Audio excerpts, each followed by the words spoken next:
Tony, I know that you have some personal experiences about the subject that we're talking about today that you'd like to go ahead and share, perhaps if I can give you that opportunity here. No, that'd be fine. Thank you, Mike.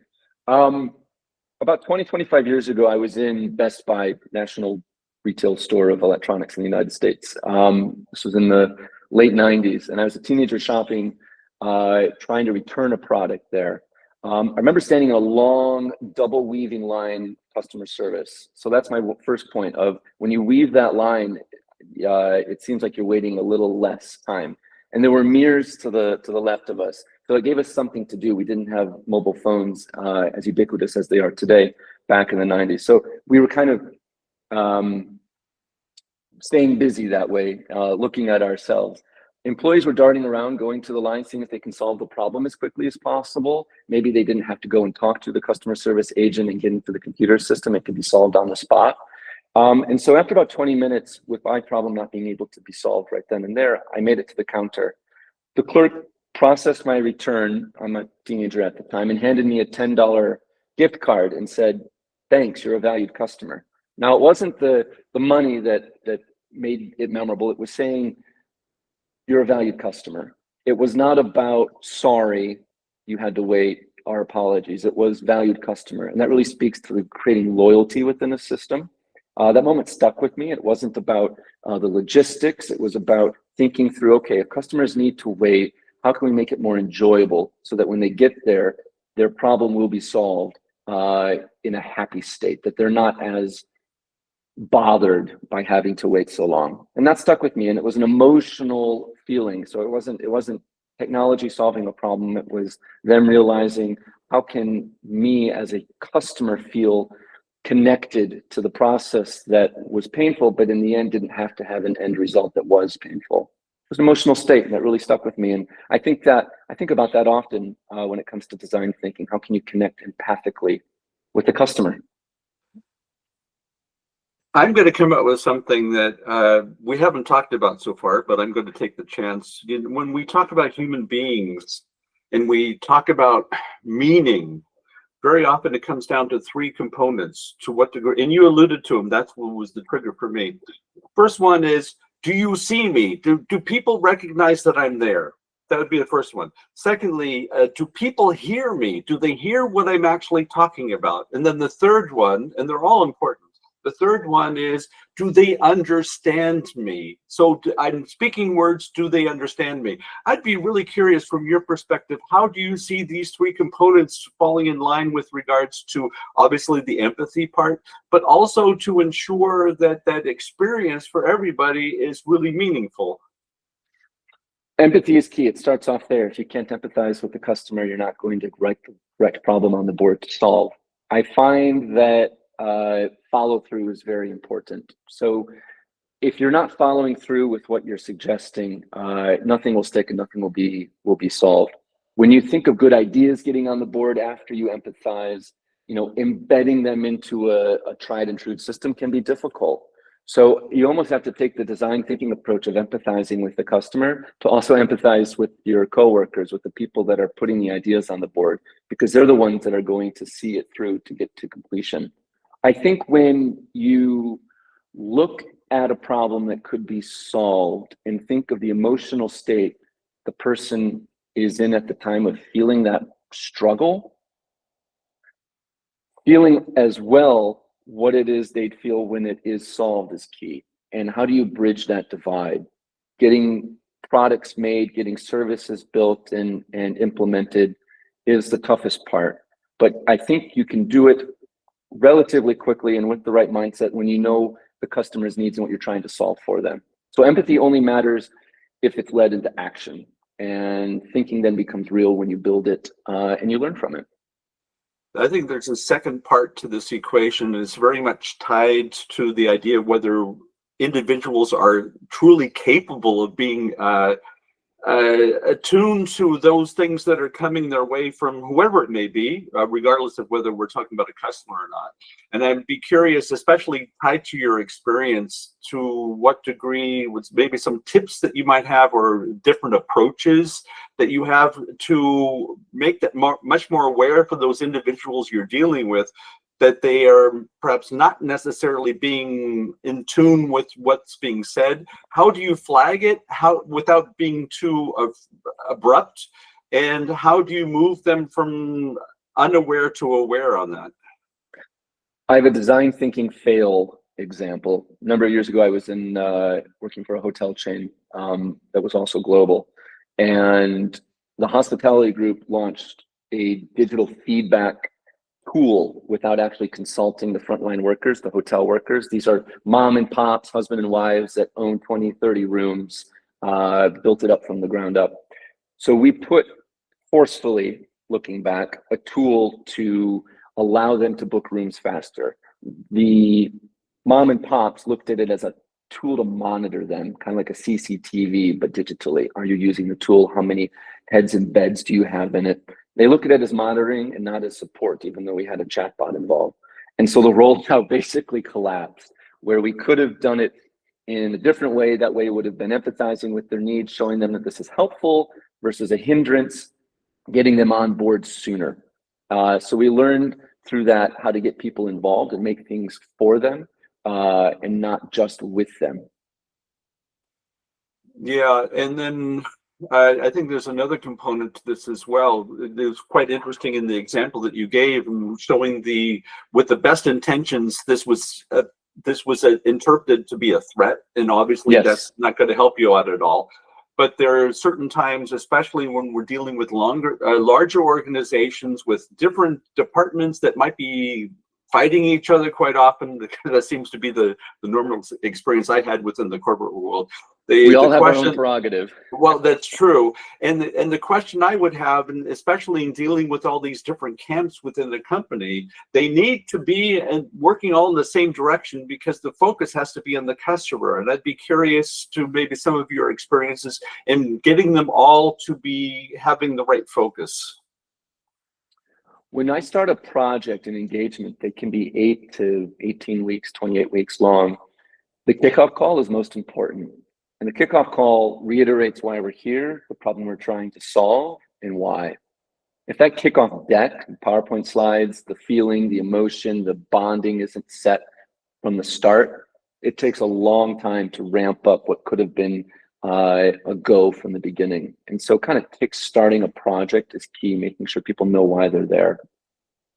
A quick example of that, where it did work quite well, was that people on the client side, they didn't feel their voices were being heard prior to joining this project. They didn't feel that they had the tools to succeed. And so the kickoff call allowed people to state what their needs were, to say where they were falling behind and how they can be heard finally. When we brought everyone's empathy to the table, and well, not empathy first, but when we brought their needs to the table, people were then able to empathize. With that, the kickoff was great. People felt their voices being heard. They attended all meetings. We ended the project on time. It was a great success. Other examples opposite of that are, just doing the tried and true of, we're here, you're paying us. It ends in 8 weeks, take it or leave it. These are just recommendations. We don't care if you actually implement them or not. That approach, don't do that. Best to bring everyone to the table to see where they fit in. Yeah, and generally speaking, what kind of reactions have you been getting, especially because you're going into an area, terra incognita, within these companies where you're expected to solve problem A, but actually by doing that, you're revealing a number of other problems that they might be aware of, or maybe they're not aware of, but actually you're making them very visible. How have you been managing those types of situations? We worked with a global manufacturer of sinks, faucets, saunas, high-end material. And the ask was pretty simple: evaluate various e-commerce platforms to get better ways, among other things, products shown online to the customer faster. Pretty easy. Evaluate e-commerce platforms, give a suggestion, put the various brands in tiers based on their digital maturity. That wasn't truly the ask.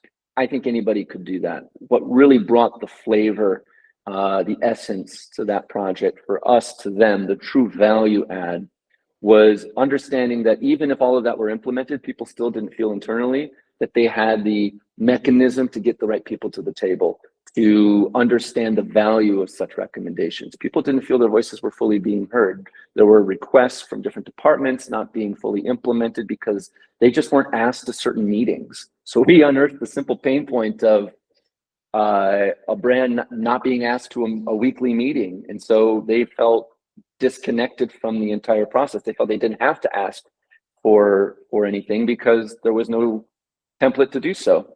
So what we ended up creating, in addition to our recommendations technically, was an operating model, a sort of way of communicating internally. Bring these people to the table, meet this often, this is the agenda, these are the expected outputs, and this then will expedite the actual implementation of those platforms that we were recommending. Anybody can do the assessment and sign off on it. It's how do you actually get it implemented? And we found that if we didn't create this operating model recommendation, none of what we suggested technically would have ever been implemented. And we're happy to say it now is. And I think there's another, thank you very much for that, Tony. I think there's another part of this equation as well. So once you've performed the unveiling that people understand exactly what the problem is, you're identifying the right problem, and you made progress, you need to come up with some sort of positive reinforcement so that people strive to keep to that same state, the one that you helped create with them. Any thoughts there? Yeah, what came to mind was an example of getting a team together to revamp a loyalty program. This was a manufacturer of sweets and candies, inexpensive candy as well. So how do you get the team to implement that loyalty program, that which you're suggesting? You know, you create milestones, you create benchmarks, you need to celebrate the wins. There's a lot of downs, but you need to celebrate those little wins and have one every week for the team, making sure that for a loyalty program that you're trying to create, there's 500 things that need to happen between now and day 30. Celebrate those in incremental chunks.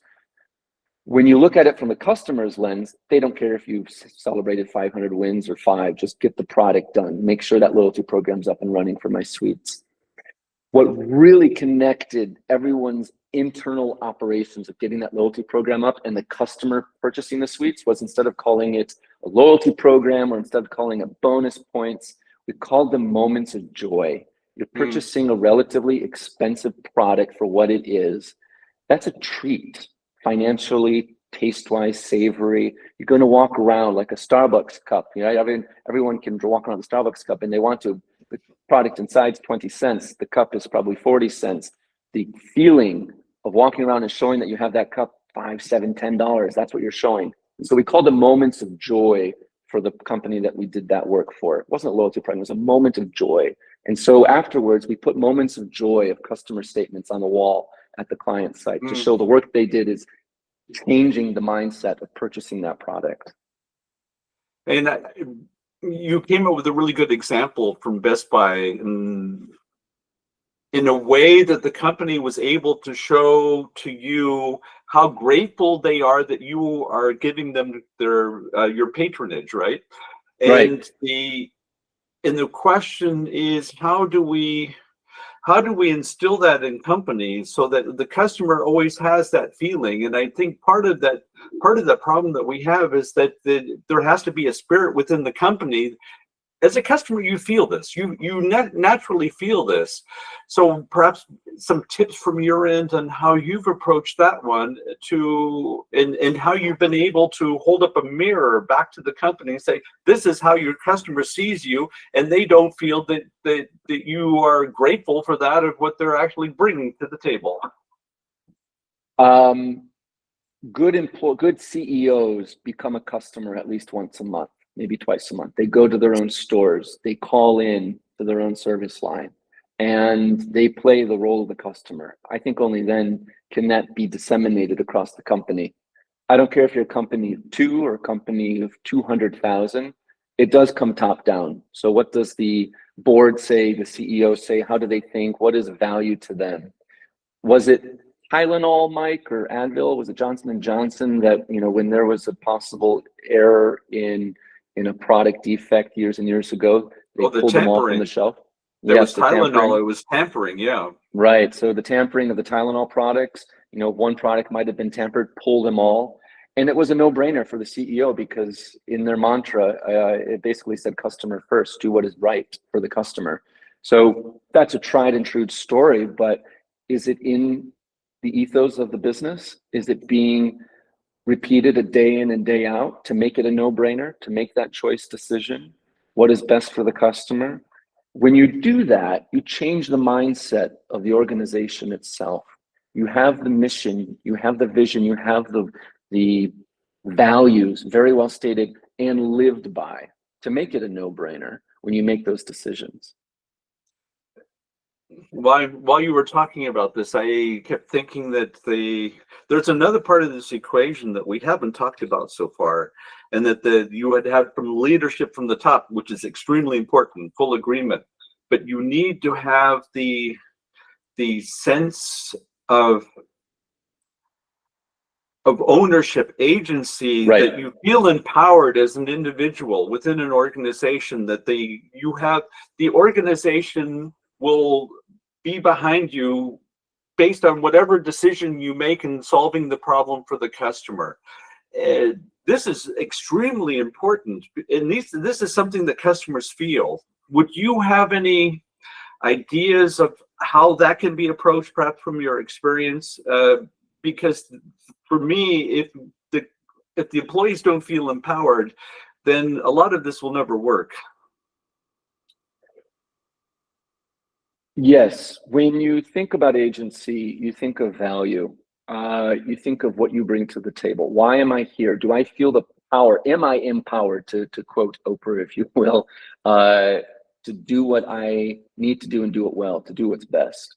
So how do you drive agency? How do you create agency?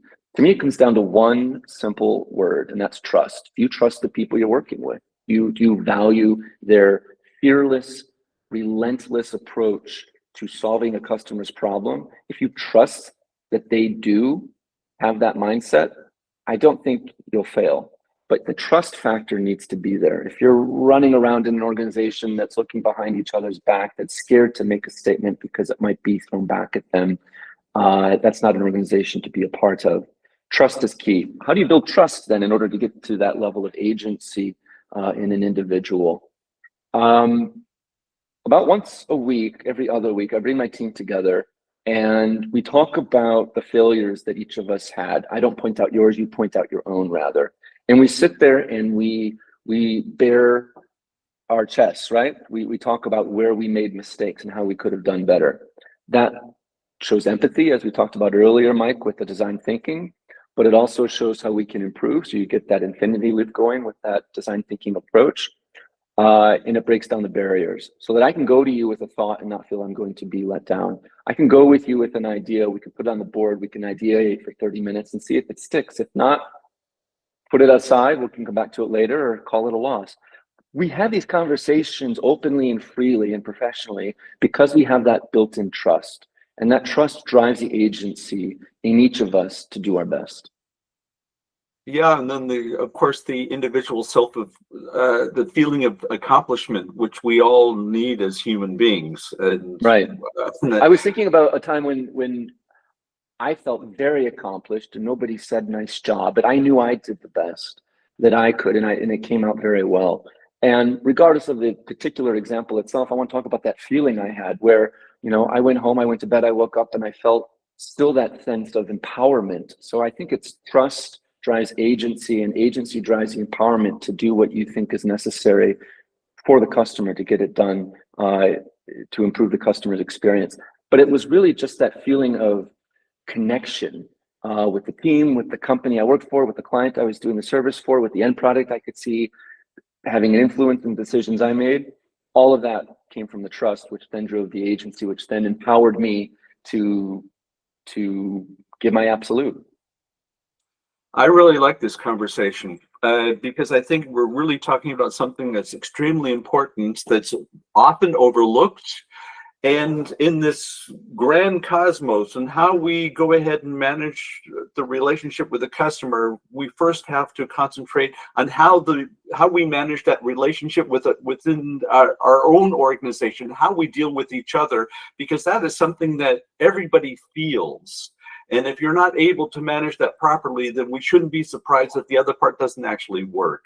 So I'm really glad that we were able to go ahead and explore that. And Absolutely.